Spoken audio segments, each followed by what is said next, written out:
Hi, I'm Cash and welcome to Cash Talks Football. When I break down all the goals scored in the Premier League, today we're doing Fulham against Man United, and I use my over 20 plus years experience to tell you why Man United is still a bad football team, VAR is still dodgy as anything, and let's get into this. If you like what you hear, give us a subscribe because it does make you sexy. It's true, scientifically proven.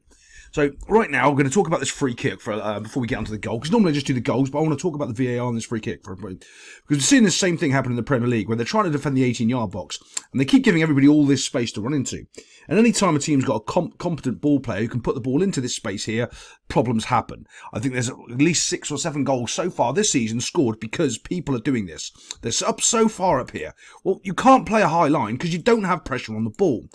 The reason some teams play a high line like this is because their goalkeeper is so competent, he's playing as a sweeper and he gets rid of the problem, right? If your goalkeeper can't do that, you shouldn't be doing this, because what you're doing is you're setting yourself up for failure. Let's move this on and show you what I mean. Boom, in we go straight away. And all this guy's got to do now is knock the ball back across the danger zone. And he does. Tap. There we go. Simple as. Every single time, because they're all up on the 18-yard box, giving everyone the space to attack, and it's just bad defending. Everyone is running towards their goal, right? And guess where they want to defend? They want to defend the goal, not kick the ball in the goal, but yet that's where they're all running towards, the goal. It's terrible. All over terrible. Boff goes in. But let's have a look at this VAR decision to see how dodgy it is. See, at first glance, he looks onside to me. Now, I can't draw the line straight because I don't really have a great tool to do it. But here's what I think's a bit dodgy. When you go to what they're doing on the VAR, let's move it forward so we can actually go to the VAR. They don't draw the lines. Normally, you see them draw the lines. If they don't draw the lines, and you don't see the lines on the on the highlights, that to me is dodgy. Why aren't we seeing the lines? Why aren't they drawing the lines to show that he's offside or onside or not? That is dodgy. More dodgy stuff in VAR in the Premier League. What a surprise! Well, let's get on to the goal. Actually, before we get onto the goal, I just want to talk about this one little bit here. Do we see this little ball going in here, right? And this is the whole sort of attitude of Man United at the moment. There's a clear 50-50. He's sprinting in full pace. He should win the ball easily and doesn't. Oh my God, I've just gone right past that. What a boomer. Here we go again. As he goes forward, he goes to win the ball, completely misses it, and off he goes. That lack of determination and effort and hunger to win the ball there is the entire Man United team. Watch this, watch this. Do you see how he stutters? He doesn't actually challenge, he stutters. Do you see that?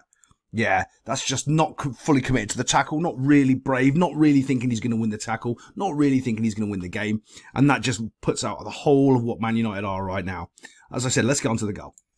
Remember what I say, if you're attacking or you're defending, you stand in around this D and you will get chances to score the goal or you will get chances to clear the ball. If you're looking at Fulham right here, they're a bit of a mess really. There's not enough people back defending. The ball's all over the place. Let's get him pinged. Bosh, I don't know why you're clearing the ball down the middle of the field. Don't know what new meta this. When you clear the ball like that down the middle of the field, you're waiting for problems to come back at you. Don't know why this guy's already trying to run off down the field, but he is. And let's move it forward a bit. As you can see, he wants to smash the ball into the net box, but there is enough bodies in front of him where he has to think twice about it. So he does. Has a little bit to think about it, but there's not really many options on him. I know he's screaming for the ball here, but to be fair, I'd like him a little bit wider. Right, so what I mean by that is either a little bit wider here or a little bit further over here to give him more space to take his shot. But Fernandes doesn't see him because you can see he's greedy and he wants the shot himself. Fine. Let's play it forward.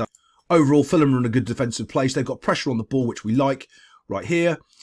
They've got backup, which is there. Perfect. Their line is a bit kind of messy, but yeah, we'll do it because they're in mid-play. Plays the ball in. I think it's a terrible pass. Why it's a terrible pass is because the ball ends up bouncing off him up in the air. It's just absolutely terrible. Again, it's still all over the place. These guys are screaming for it. United, just give it out here. I know why they don't give it to one bazooka because he can't cross a ball. He's not very good at the football. But they keep messing around with it. They've had so many opportunities to try to get rid of this ball. They're still putting pressure on it. They know he's going to cut back inside, and he does. And this is a terrible shot. But he gets away with it and passes it into the bottom corner. Fulham had all the time in the world to deal with that shot, and they didn't. United didn't really create or do anything, and Fernandes found a little thing in the bottom corner. Now, this is the important thing I want to tell you about as you watch. They are winning 1-0 against Fulham. This is Manchester United. Remember who they are. These idiots on this football team act like they've just won the bloody World Cup. Look at them. Look at them screaming. Look at them screaming. Look at them.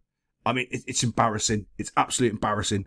Like, yeah, get your goal, but you should be more worried that you didn't get 2 or 3 because it's bloody Fulham and you're Man United. Think about that for a second. I mean, they're all diving in. They're all like heroics. Yeah, yeah, yeah. It's Fulham away, boys. Come on. You're Man United. You should have a bit of pride in your shirt that you wear, and they don't. There's so many things wrong with this football team. Now, also, I want to say a couple of things about this team. In the fact that the problem with winning this game is it papers over all the cracks about how bad they are at football. I mean, when you win a game like this, they go, oh, yeah, look, but he's won a game now. And he does need, Ten Hag needs to get some wins under his belt. But all the same problems are still there. They really aren't a good football team at the moment. There's no structure. There's no cohesion. There's no passing patterns. There's nothing. I was watching that game and Fulham could have quite easily won that game 2-0 if they had any decent, anybody up front that wouldn't just kick it straight at the goalkeeper. So United's still in for a rough couple of weeks. But, well, they got to win. We can take that. So I'll see you next time on Cash Talks Football.